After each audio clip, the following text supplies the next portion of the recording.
Good morning. Welcome to 90% Knitting. This is episode 283, I think. Yep, 283.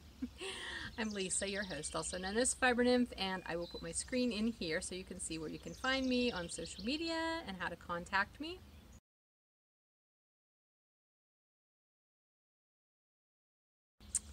Okay, so today is Thursday. It's May 31st, last day of May. How did that happen?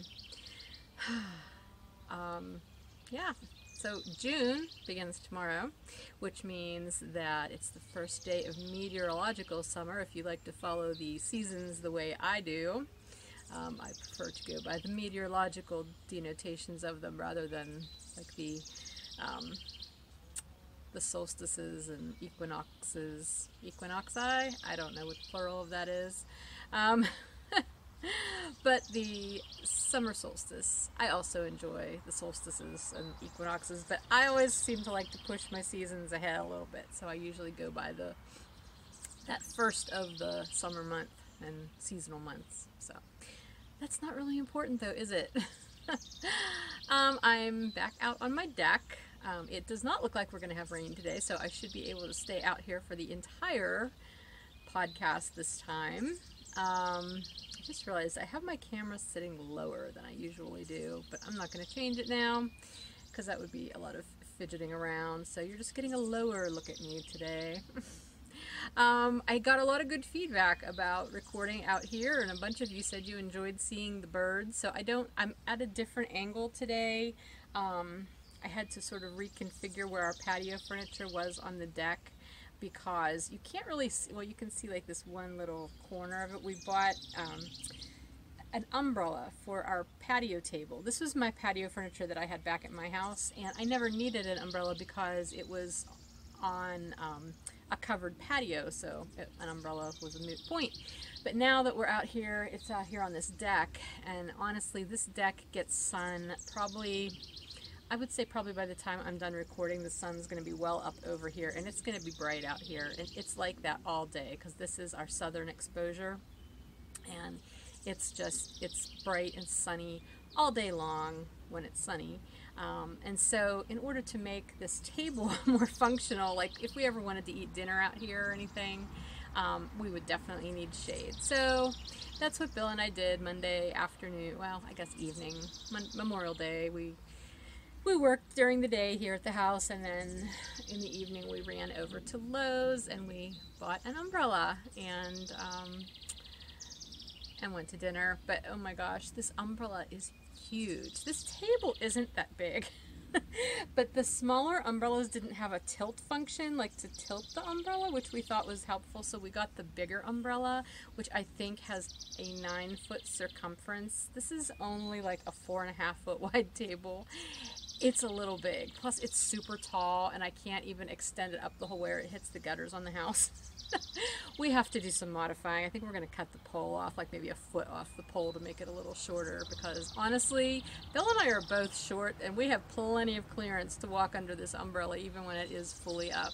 Matter of fact, we could probably have several of our closest professional basketball player friends over, and they would be fine even if we cut a foot off of it. So anyway, I don't know why I'm telling you that either, other than to say I had to move the furniture around to accommodate the umbrella, so I have to sit at a different angle. That's all. Like you care. Okay, let's move on. Before I get into the knitting, I just wanted to mention I'm vending at the Frederick Fiber Fest this weekend in Frederick, Maryland at the Frederick Fairgrounds. So just remember Frederick and you're really good to go. That is Saturday and Sunday. I will post the link to the website where you can see all of the details. I believe it is from 9 to 6 Saturday, 9 to 5 Friday, or Saturday, I'm sorry, 9 to 6 Saturday, 9 to 5 Sunday. I believe those are the hours. But double check that just to make sure. I hear meowing, but I don't know where it's coming from because there's no cats out here. I don't know. Anyway, so I will be there. That is being held in conjunction with the Mother Earth News Fair. They will both be happening at the fairgrounds. There is an entrance fee. I know you can get a discounted entrance fee if you go to the Frederick Fiber Fest website. Again, I don't know the total details on that, so I will provide the link in the show notes and in the drop down menu here on YouTube. So you can check that out. But the entrance fee gets you into both festivals and whatever else is going on in the fairgrounds, other than like specific classes that you might want to take that you'd have to pay extra for. So that's this weekend, and I just wanted to let you know that. Oh my god, Tippy! Oh my gosh. Okay, so our deck needs fixed. Tippy just came up out of that hole. That is hilarious. Yeah, replacing our deck is a project we have on the calendar for next year, but that's so funny. Oh my gosh, I've never seen her do that. I have no idea how she even did it, because I have no idea. I'm gonna have to go down and investigate that later. That's so funny. How did she do that? And that's scary now, because she's gonna be up here on the deck with the birds. That's not good. Oh my goodness, we're gonna have to find a way to close off that hole, because that board's all warped and pulled up. Shoot. Sorry if I just made you seasick by moving that. Hey, you little bugger. Oh my gosh, and you're all wet. What did you do? Oh my gosh, she got into something. She was locked in our one garage all night. We were out there really fast last night to do something, and we always make sure that we don't see any cats in there before we shut the door. But she must have gotten in there and hidden, and this morning we're like, I haven't seen Tippy for breakfast. And that's always a sign that she's gotten herself trapped in some place, because she does that. She's quite ingenious at being invisible and getting herself in places. Oh my gosh, I still can't believe she just came up through that hole. I mean, like, the deck is a good, I want to say 10 feet above the ground down below, and the side of the house here is all rock underneath. It's like stonework, so there's nothing she would have been able to grip onto or jump up onto to come up here. I have no idea how she did that. That is amazing. She's a magic cat. Okay, I'm going to stop talking about my magic cat, and let's get on with the knitting. There actually was not a ton of knitting that happened in this past week. If you remember, I was going on a motorcycle training weekend last weekend, and me being me, I'm like, okay, I have to take knitting with me, because I'm sure there's going to be downtime. So I packed 3 projects to take on this 2-day trip that I was going to be spending the majority of the time either on the motorcycle or sleeping, and I did not touch any of it. Like, I didn't knit one stitch over the weekend, but I have squeezed in some knitting. Matter of fact, I had a whole lot of waiting time yesterday between getting my car inspected and a doctor's appointment, so I made some progress on my sock. So this is the Pool Noodles sock, the second one. I do not remember where it was last time you saw it. It was probably, I don't know, maybe around here. I have so many progress keepers and I always forget to use them. It's goofy. But anyway, I'm making good progress. So I do have the first one that's been finished for quite a while. This is, again, the exclusive colorway I put together for the Down Cellar Studio Splash Pad Party this summer. And as a matter of fact, today is the last day to order this colorway if you're interested in it. The pre-orders for it go down as of tomorrow. So it will not be in the shop after today. And it will remain exclusive for at least 6 months. So if you want it, today is your last chance to grab it. I probably will not close the listing until I get up in the morning, so, you know, if you're in a later time zone than me, you'll have a little extra time. But anyway, here's the first sock that I finished a while ago, so here's the second one. So let's see, where am I? I did not make the stripes match. I wasn't too worried about that. So yeah, I'm just a little bit, I'm probably a little under 2 inches before I'll have to start the toe. So, and I'm not doing contrasting toes, I'm just using the main yarn. So it's good. I'll probably finish this up. I would imagine I'll finish this up before you see it next time. We'll see.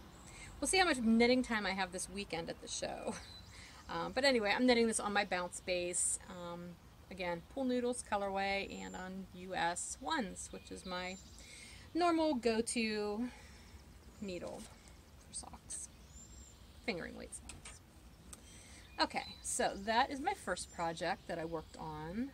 The second project, she's a mess. Like, I'm sorry, she's just, I don't know where she was. She looks like she's been in mud. It's weird. All right, second project I have been working on. And that I did put a pretty good dent in. I'm on the second ball of yarn now, is my campfire cardie. And that's a pattern by Alicia Plummer. Get it straightened around here. I'm really close to being done with the raglan increases. So let's see if I can. Okay, so here, here is the proper way to show it to you. So that's the back, basically. I mean, it's actually too long for me to really be able to stretch it out on these needles at this point, but let me see if I can line it up a little bit here. So, yeah, that's probably about where it will be. So you can see how far down I am. So, yeah, not very much longer. I think I have to do, hi. She's up on the table now. I need to move some things. Yeah, I don't have that much further to go with the increases, and then I'll be taking, you know, the sleeve stitches off and putting them on waste yarn and continuing on with the body, which is where the campfire, like the eyelet patterning starts once you remove the sleeves from the needles. There you go. Lay down there and be good. That's a good idea. Anyway, so this is some Elspeth Lavold silky wool. Here's another ball of it. I wound up a couple more balls so that I had them ready to go. And that is actually very true to color. This is the one thing I love about being outside, natural lighting. You get really good colors. It's just this really lovely kind of magenta-y berry color. I don't remember. Do I have the color? Yeah, color number 153 is the color name. But I'm enjoying it still. It's a lovely knit, and again, you know, I love the silky wool. It's a great wool to use. Let me see if I can find a picture of the pattern, or of the sweater, so you can see what I'm talking about with the eyelet shaping. I don't know how well you're able to see that, because when I get close, it seems to sort of get dark. Anyway, there's eyeletting the whole way down after the top part, the yoke. So I think it'll be a nice summery sweater. So I'm coming along on that. And that's in my fat squirrel bag with the hedgehogs, the hedgehog flowers. They're fun. Okay, the only other project that I worked on at all this week, and I only had a chance to work on it a couple of days, was the Ataluma scarf, which is that brioche patterning scarf that I'm working on. It has grown, but just a little bit. It's definitely a slow project, but I'm still really enjoying it. I'm getting really good, well, I'm getting much better at being able to look at the stitches on the needle and see what I'm going to have to do in that row. I still definitely double check it with the pattern to make sure I'm correct, and I usually am. There are 2 rows in the, it's a 12 row repeat, but there's 12A, like 1A, 1B, 2A, 2B, so you're actually doing 24 rows. I really hope we don't end up seeing Tippy like attack a bird back here. That would be horrible. Oh my gosh. That reminds me of something though, but I won't tell you about it right now. Not anything to do with the cats. Anyhow, so yeah, it's a 24 row repeat essentially, and 2 of those rows involve doing like this extra step that does like this increase. It's like kind of an increase and then later you decrease. I'm really not figuring out how I'm increasing, but I know there's one row that actually does increase the patterning by 2 stitches in each repeat.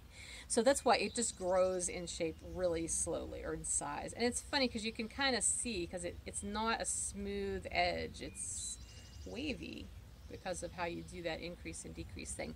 It's cool though, and I really, really like it. I'm still on those first 2 colors. I'm using minis, just like leftover scrap yarn to make this. So eventually I will be changing out to other colors, but for right now I'm still in those 2, and I'm gonna always do a semi-solid or solid on the one side and then a tonal or variegated on the other side, just to maintain that look. So, and I'm using US 4s, and I'm using some Chai-Gu, the red lace Chai-Gus, which I really like for this. This is a good needle for this because it's sturdy. The cable on Chai-Gus are quite sturdy. I don't really like them for doing magic loop kind of things, but I do like them for knitting flat because they're a sturdy cable and the needle is fairly pointy. So that is that project. And I have no idea what the yarns are that I'm using because, like I said, they're just minis that I've had in bags and bags of minis that I've either traded for or people have gifted me. Some of them are mine, so I know those, but these two I have no idea whose they are or what they are. But that's really all I knit on this week. Just didn't really have time to do anything else. I am getting ready for my show this week too, so that's taken up a lot of time. And I have not done any spinning this week, so I don't have any spinning to show you. So we're going to move on to an on-deck project, actually, which I've pulled out the yarn and the needles and the pattern, but I have not actually started it. And I'm housing it, though, in this cute bag. You haven't seen this before. This is another Fat Squirrel bag.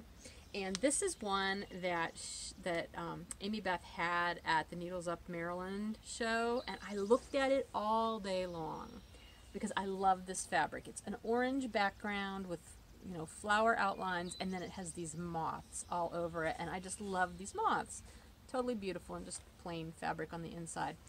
But I looked at it all day and I thought, oh, I don't really need another small bag. I've got a lot of smaller bags, so I couldn't justify it. And I bought that hedgehog bag instead. And after being home about a week from that, I messaged her on Instagram. I'm like, Amy Beth, I cannot stop thinking about that orange moth bag. Do you have any left? And may I buy one?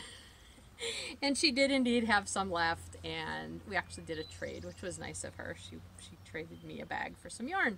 So I have my moth bag, and I'm really happy with it. It's just so cute. But anyway, I decided, in looking at my year's goals, sort of, and I had wanted to build up a stash of, you know, Christmas presents early, and I've really not made much progress, if by much I mean any progress, on that. So I pulled a pattern out of my 2018 pattern pool folder, and I'm going to work on this, and this will be for a gift. And this is the Pip and Pin, no, it's by Pip and Pin, and the pattern is Porto, and it's a fingerless mitts pattern. Sorry, this lighting isn't great for pattern showing, I guess. At least it doesn't, it might be better for you, just the way I'm seeing it. It's not super bright, although I may have the brightness turned down on my phone too, I don't know.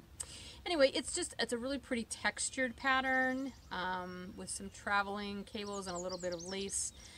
It looks fairly easy. It calls for a DK weight yarn, and so I pulled this out of my stash. I don't know if I had tried using, or if I'd, you know, used this for something else and then ripped it out, or I just didn't use very much, but this is some of my DK, which is my Bonafide base, and it's in the silver gray colorway, which is a semi-solid, so it's got the lighter and darker areas. I split the ball in two. Oh, actually, I must have used it for something because I only had about like 80 grams, so I had to have used 20 grams for something. I just don't remember what. So yeah, I split this in two, and that should be plenty of yarn to make these. I split it in two because needle-wise, I did not have enough needles to do both mittens at the same time. Okay, let's see. They call for, the pattern calls for using US 4s for the whole thing. I do have two sets of US 3s, and I may try the US 3s because I tend to be a loose knitter, and that might just be fine.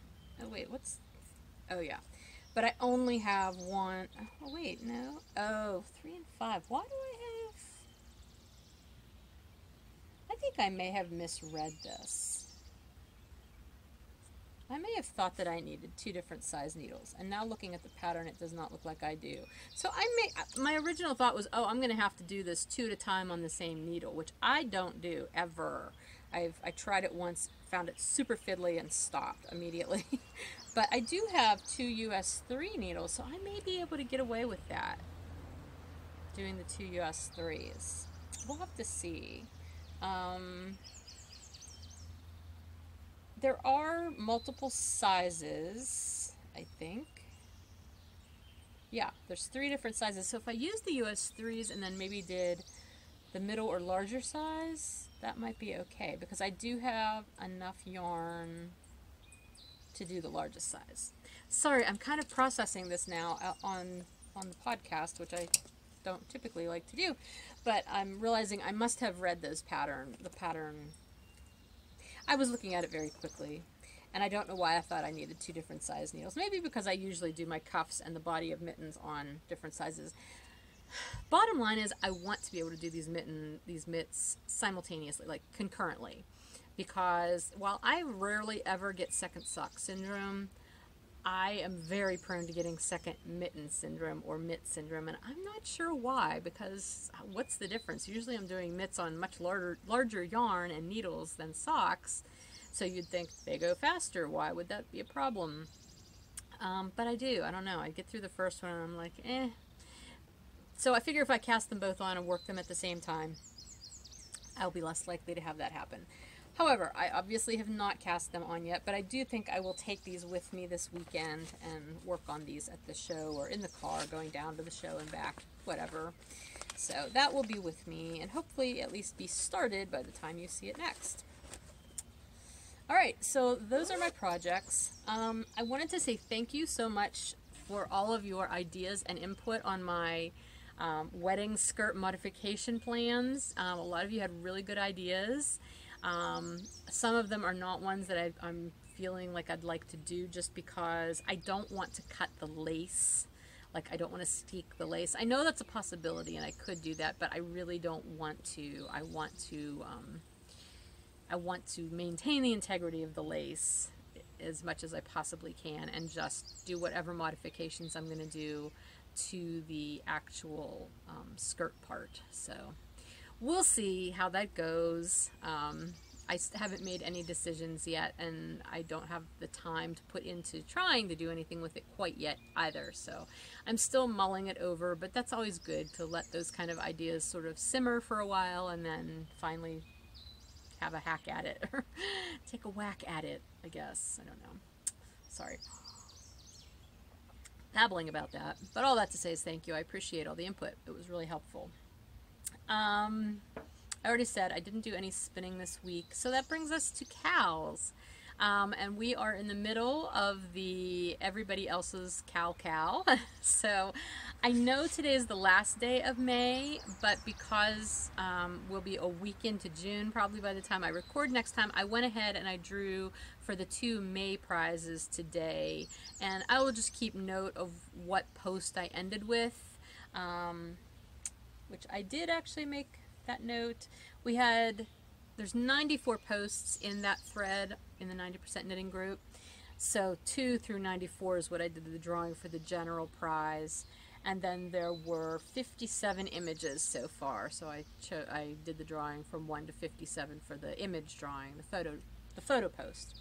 But first, before I tell you who the winners were, oh, and what I meant to say is, so when I do the June prizes, I will pick up from those 2 points, like whatever comes right after that. So even if you post today, you're not going to be excluded only in June because you hadn't posted yet at the last day of May. You'll still be in there, trust me. Not leaving anybody out. But here, let me show you what the prizes are. Again, there's 2 prize winners, so that means I've chosen... Ooh. Sorry, there was something on the table there. I've chosen 3 prizes for you to pick from. And the first prize you can choose from is a pattern, a free download of any of Heidi Hicks's sock patterns. She's a designer on Ravelry. She just recently designed a pair of socks using my yarn, which is quite lovely, and I will link to that in the show notes as well. I'm totally blanking on the name of the pattern. Shoot. I'll let you know. I'll put it in the show notes and I'll actually talk about it next week. But anyway, you can choose any pattern with the download code as a prize that she has offered us. Also, you can choose between a skein of my Mega Base, which is my bulky weight base, and this is in the Leaf Pile colorway. So, all those fun autumnally kind of colors. I know it's summer, but you know what? I love this colorway. I dyed a bunch of this up for my shows this spring, even though it's sort of a fall colorway. People just really like it. So, anyway, it's funny because it's still got my old label on it. I'll put a new label on it before I send it to you if you pick it.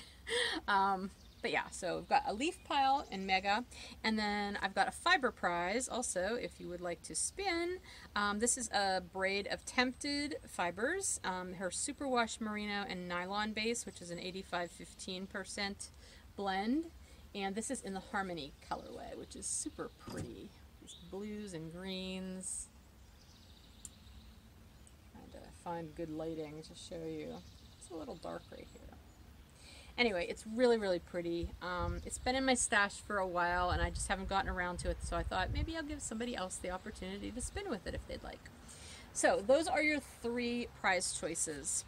So the winners, the first one is the General Chatter winner, so this one I drew from all of the posts, and random number generator chose post number 44, who is K8R, and that is Linda from Michigan. So congratulations, Linda. PM me on Ravelry and let me know your top 2 prize choices and your mailing address, all your complete mailing information. And then the second one is the photo prize specifically, and so there were 57 images in the month of May to this point. And a random number generator chose number 51, so the 51st image was posted by Graybell, who is Amanda, and she's in the UK, and she posted a really pretty woven scarf that I love and cannot wait to start doing some weaving of my own. But anyway, congratulations, Amanda. So you too also please PM me, let me know your top 2 prize choices and your mailing address, and I will get your prize out to you. And if it's the pattern code, obviously I don't need the mailing address, but since you're sending me 2 choices and 2 of the 3 have to do with something that needs to get mailed, I need the mailing address. Alrighty, let's see, I guess that's it for cows. We're still just doing the everybody else's knit along in June, so check out the thread. There's a lot of chatter in that thread, which is really great. I love reading through that, and I'm trying to keep up and comment as well. My show notes are over here in case you haven't figured that out already. That's why I keep looking over here. I wanted to talk again about my summer of 2018 plans that I kind of went through last week. Thank you for your comments and feedback on that. I enjoyed reading that, and I'm kind of calling it the summer of me.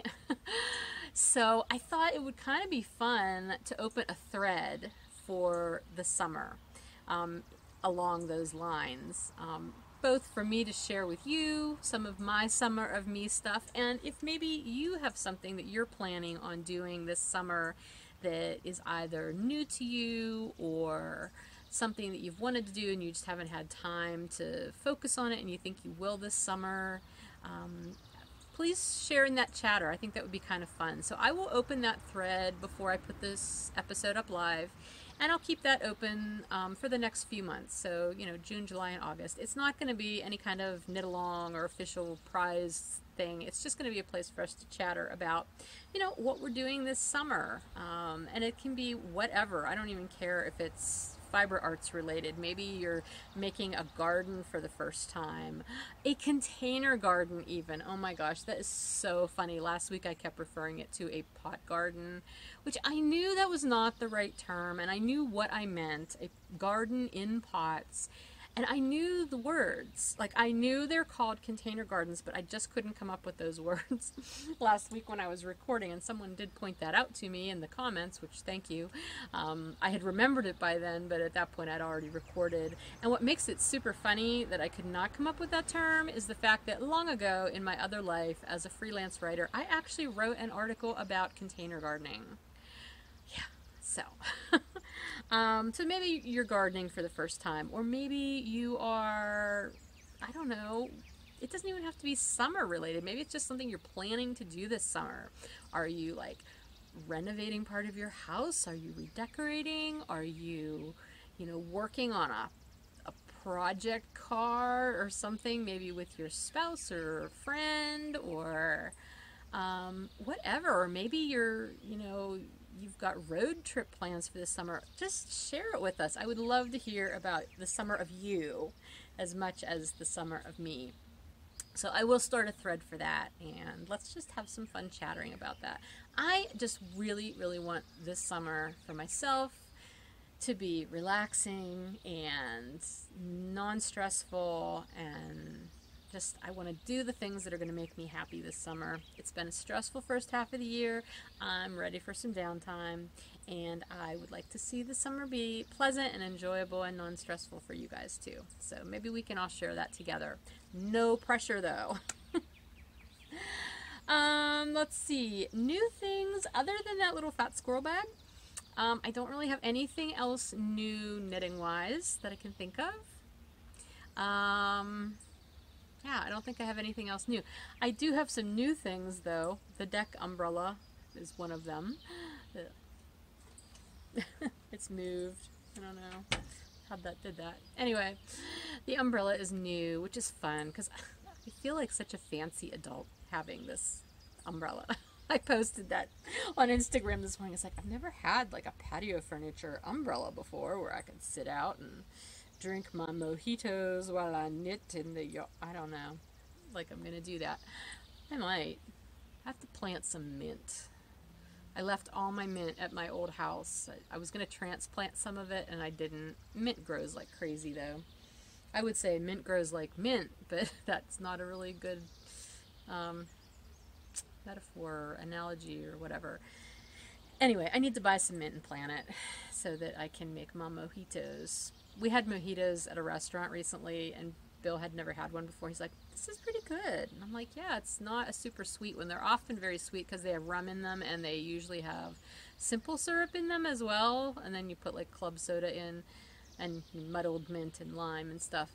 But sometimes people make them with Sprite instead of the club soda and simple syrup, and those are really, really sweet. And I don't put as much simple syrup in mine as recipes tend to call for, so they're not overwhelmingly sweet, but they're very tasty and refreshing in the summertime. So I need to make some mint. That's my summertime specialty drink. I don't even know why I was going into that. Why was I talking about mint? New things. I was talking about new things. Oh, the deck umbrella and sitting out here and drinking mojitos. That's where that train of thought went. The other new thing I did get this week in the mail were a pair of new motorcycle riding boots that I purchased specifically for riding the new motorcycle, because the new motorcycle sits up about at least an inch, or it's probably a little more than an inch and a half higher than my other bike. And that doesn't sound like a lot until you're trying to suddenly come to a stop and hold up a bike that is that much higher and weighs a good bit more. And it's a significant difference. And so I need to be able to touch the ground a little bit better than I can in my other riding boots that I already have. So I bought a pair of TCX Smoke boots, the women's style, which are actual motorcycle boots. They've got the malleolus protection and reinforcements and everything, but they look like a pair of Doc Martens, kind of. They're like that jump style boot, which I've never had before, and I really like them. And they came yesterday, and they are super comfortable. So I am really, really happy with them. So I have not ridden with them yet. I guess we're going into 10% about now, so let's just continue along that line. Bill and I did go out the other evening, just down to there's a now defunct elementary school. I don't think they use it anymore, but it has a nice parking lot that we'll go down to if I need to practice riding something or whatever, because it's a safe area that I can be in. So we went down there the other evening, and I rode the little trail bike down, like my tiny little trail bike that I learned to ride on, and oh my gosh, I haven't ridden that in such a long time. It felt so funny to be on that little bike again.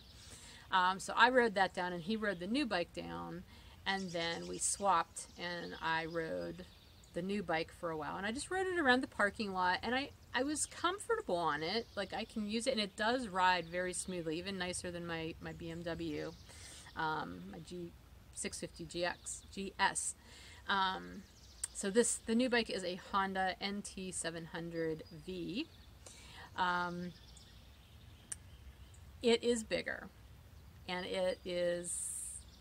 it's just different. It's more of a touring bike than a sport bike. So there's a great difference. There's also, it's a shaft drive bike as opposed to a chain drive bike, which also makes how it handles a little different. I'm not used to that. So anyway, I know I don't want to bore you with the motorcycle talk if you're not into motorcycles. Maybe I should make this a special podcast for motorcycling and knitting. I don't know. I'm not going to do that, but you might hear me talk about motorcycling occasionally. Anyway, so I did ride around the parking lot, and I felt fine and comfortable, and I was able to stop okay, even though I can't touch the ground quite as well as I can on my other bike that is lower. But I was fine. I felt comfortable. And so then Bill's like, well, do you want to like ride down here, the road that runs along there? It's pretty level, and there's not a lot of anything, you know, shocking or surprising down there. He's like, do you want to just like ride down here for a while and turn around, and we can come back and switch bikes again before we go home? Because there was no way I was ready to ride this bike home and have to bring it in the driveway. That wasn't happening yet. And I'm like, well, okay. I was a little cautious, but I thought, okay, I can probably do that. So this school has two entrances, and the one that we came in was fine, but he went to leave and he went out the other entrance, which I could see from where I was sitting. That entrance was steeper, not by a lot, but it was steeper. And what I hadn't realized until I got up there is it was also covered in a ton of gravel that had just come off the road over the winter and everything. Oh my gosh. I got up there and I stopped at a bad angle, and I went to put my foot down to stop the bike. And since I was on the bad angle, the bike was leaning more towards the one side, which is a no-no. And I know this, but I was sort of not thinking, just because I was panicked about the gravel to begin with. And I put my foot down to stop the bike, and my foot just slid on that gravel. And I went down, again, at 0 miles an hour, because that is when I seem to fall over on a motorcycle. And the bike was fine. There's a little scuff mark on part of it, and I was fine. Like, I actually didn't even hit the ground. I went down with my hand, and I had gloves on, and so my hand hit the ground, and I just kind of hopped right back up out from under the bike.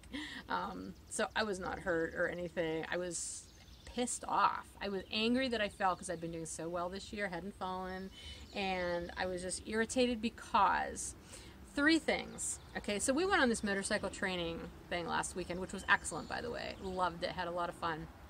But one of the things they talked to us about was applying oil, O-I-L. It was an acronym, and it was you're supposed to rely on your observation, your intuition, and your logic.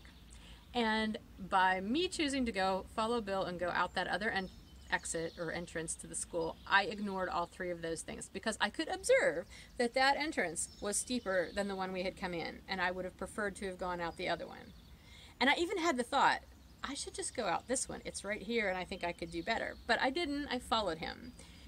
My intuition was that I'm not going to be able to pull out as well on that one. And again, I ignored my intuition. And I know, not just in riding, but in anything, anytime I ignore my intuition, it never goes well. I know this. And then thirdly, logic. Like, logically, I know I am better able to pull out from a less steep area. The whole gravel thing, I just didn't know that other entrance had gravel. Had I realized that, I definitely would not have gone there.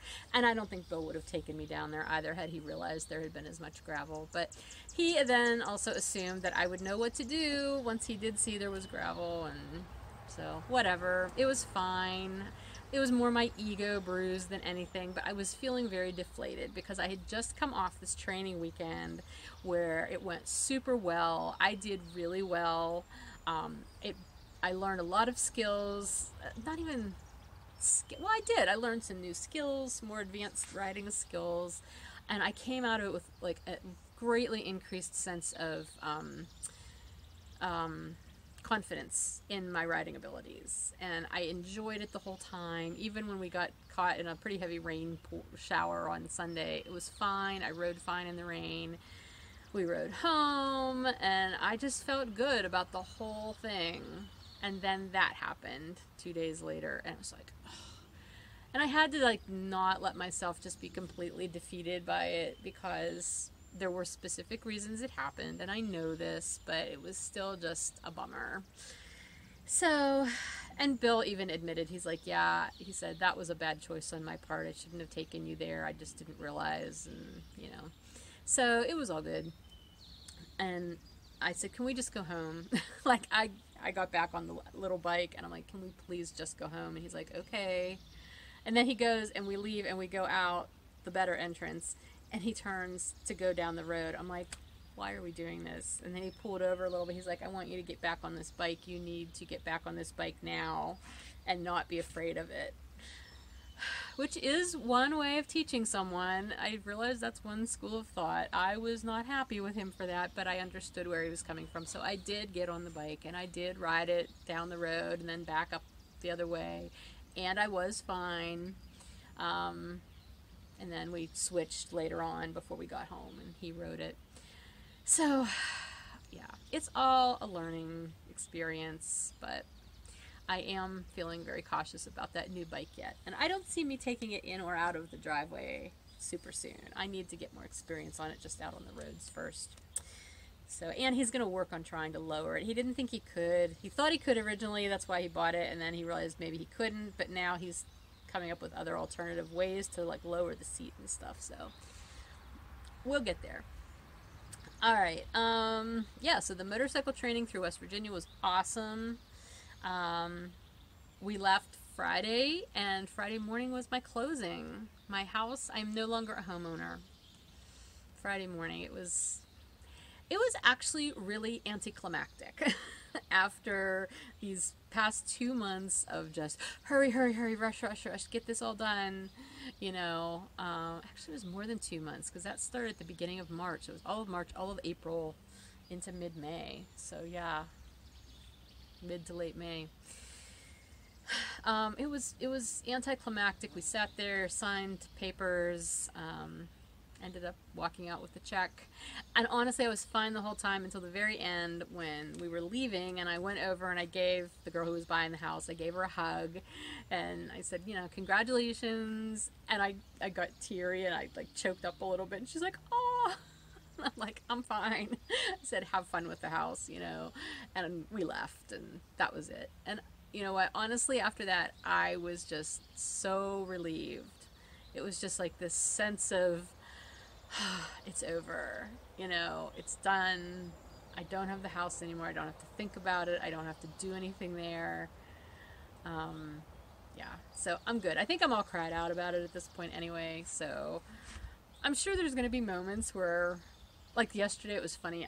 Like I said, I had to go to a doctor's appointment and get my car inspected, which the garage that we go to is still there. It's like a mile from my old house. So, and so is my doctor. So I was actually right out in that area yesterday, and it felt so weird to not have a reason to turn down the road I would usually turn down to after all that to go to my house. And I purposely did not go by it. I just don't want to. I'm not there yet. I can't do that. So anyway, it's all good. The house is done. Yeah. So I do have one book that I listened to, a new book. I downloaded Talking as Fast as I Can by Lauren Graham, who played Lorelai on the Gilmore Girls, and I really enjoyed it. I like Lauren Graham so much, and she was very enjoyable to listen to. I would highly recommend that book if you're a Gilmore Girls fan. She talks a lot about the show and about playing Lorelai, both in the original series and the reboot. And she also talks a lot about other things. It was like a memoir, but it also focused on Gilmore Girls a lot too, but there was other memoir kind of stuff in there. So really good. I do actually have one of her other books, Someday, Someday Maybe, which is a novel that she wrote prior to this memoir coming out. A friend of mine had given it to me for Christmas, I think, one year. So I have that, but it's a paper book, and I have not read it yet because I don't read paper books as much as I used to. I just don't have the time. But I have it, and I would like to read it. So now that I've listened to her her memoir, not really an autobiography, but her memoir, maybe I'll read her novel now. I think she has another novel out too. I don't know for sure. Anyway, that is pretty much it for 10%. Shop news. Again, Pool Noodles. Today is the last day to pre-order that. If you would like that colorway, that is for the Down Cellar Studio Splash Pad Party. Of course, if you're not participating in that and you still want to purchase it, you're more than welcome to. It's just up there, but I'm taking the pre-orders down tomorrow morning.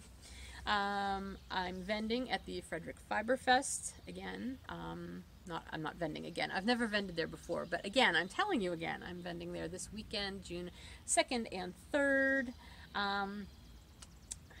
All that info, I'll link to it in the drop down and in the show notes. Pre-orders for Mountain House Spring and the membership listings for the Summer Shenanigans mini sets. I'm the club. I'm going to take those down on Monday. I had originally said I was going to leave them up through the first week of June, but then I realized for the club especially, that's really going to be cutting that close to the cutoff date versus for the signups versus when I need to get them all dyed up and sent out by, because I'm going to send them out by June 15th. So I'm going to close both of those listings on Monday morning. Well, yeah, probably Monday morning. By noon, let's say by noon, I'll have both of those listings down. So if you are interested in either a pre-order for Mountain House Spring, or you would like to be a member of the Summer Shenanigans Mini Sets Club, please do those this weekend, because you'll have only until noon at the latest on Monday to do that. Let's see, what else? Oh, I told you about this last week, and then there ended up being sort of a little obstacle. The Needles Up Rhinebeck. I told you I had 2 of the VIP tickets to give away, and I did start the thread over in the Fiber Nymph Dye Works group. However, I was unable to put all of the details for that in the listing, because when I went to go look up the details on the website, it wasn't there. And then I talked to Chelsea from Legacy Fiber Arts, and she says, yeah, we're in the middle of, like, they were moving, transitioning the website information for Needles Up to their website, which is the Legacy Fiber Arts website. And it just hadn't been up yet. So it is up now, and I do have the information. But the VIP tickets are going to actually go on sale June 16th, I think. I want to say the 16th. Again, I'll put that in the show notes. However, I would like to give these 2 tickets away prior to that, so that if you're going and you're thinking about buying the tickets, you'll know if you've already won one or not. So I will put the rest of that information up in the thread today and actually open it. I am sorry for the confusion. And then you can go ahead and enter that thread, and I will leave that up. I will do the drawings in the last recording that I will be doing prior to the sign-ups opening, or the pre-sale, or the sale of the tickets. So that would be probably, I'm going to say, the later part of the 2nd week of June, because like 2 weeks from now is the 14th. So I will say probably the 14th if I record, the 14th or the 15th. Somewhere between the 13th and the 15th is when I'll record that week. So that's when I'll close that drawing right before I record, and then, do the drawing and announce the winners. I will also contact you directly if you are one of the winners, so that you don't have to watch the podcast. Because I know that would make it kind of tight, and that way you will know if you are one of the winners or not, or whether you need to buy a VIP ticket or not. So that is that. And if you have any questions about that, because I feel like I just made that really confusing, feel free to PM me on Ravelry and ask. And lastly, as always, we still have the conversion rewards program going on in the Fiber Nymph Dye Works group this year. It's basically a way for you to craft with your Fiber Nymph Dye Works yarn and post it and earn more yarn as you reach the milestone amounts. And all of that explanation is in the conversion rewards program thread in the Fiber Nymph Dye Works group on Ravelry. Okay, I think that is everything. And wow, I'm coming in under an hour today. That is exciting because the last couple of episodes have been quite long. I don't think I have anything else to share. I don't think I have any other videos or pictures to pop in here at all. Oh, I know what I was going to tell you and I forgot. Last week when I was talking about all the birds out here at the feeder, I forgot to mention we had a whole bunch of turkeys in the yard last week as well. Or like the week prior, like wild turkeys, and they're quite huge. I don't know if you've ever seen a wild turkey up close and personal. They're big. And there was 6 of them out in the yard, which was just crazy because I don't usually see that kind of wildlife in our yard. And then this week, a couple nights ago, there was a huge raccoon out in the yard, which is probably who took our bird feeder that one time and tossed it into the yard and pretty much ate everything out of it. But I was just surprised to see him because again, you know, we've got a fenced yard and wildlife doesn't always come into that, but this year they're making their way in, so that was fun. But yeah, that's pretty much everything. I will probably see you again next week. I don't have any reason why I probably won't be able to record next week. Like I said, after this show I have a nice kind of lull. Like my next show is not until mid-July, and so I am really looking forward to having like a kind of a 6-week period of a little bit slower, more relaxing schedule because I'm not working on a house. I will be working to put stuff away in this house that is from my house, but you know, that can happen over time. I am so not stressing over that. Yeah, so that's pretty much everything going on right now. Hope you have a lovely rest of your week, and I hope if you're coming to the Frederick Fiber Fest, I will see you there. I know it's supposed to be kind of rainy this week, that weekend. That'll make life interesting because I have never vended at an outdoor booth before, so that's a first for me on this one. So fingers crossed that we're able to keep dry. I've got a nice new tent, a pop-up, like one of those easy up tents with the sides and all, so... And I have plastic that I'm planning to use in case of really needing to cover stuff up. So we'll see how it's going to go. New experience. It's an adventure, Charlie. So, all right, that's everything. I will talk to you soon. Take care.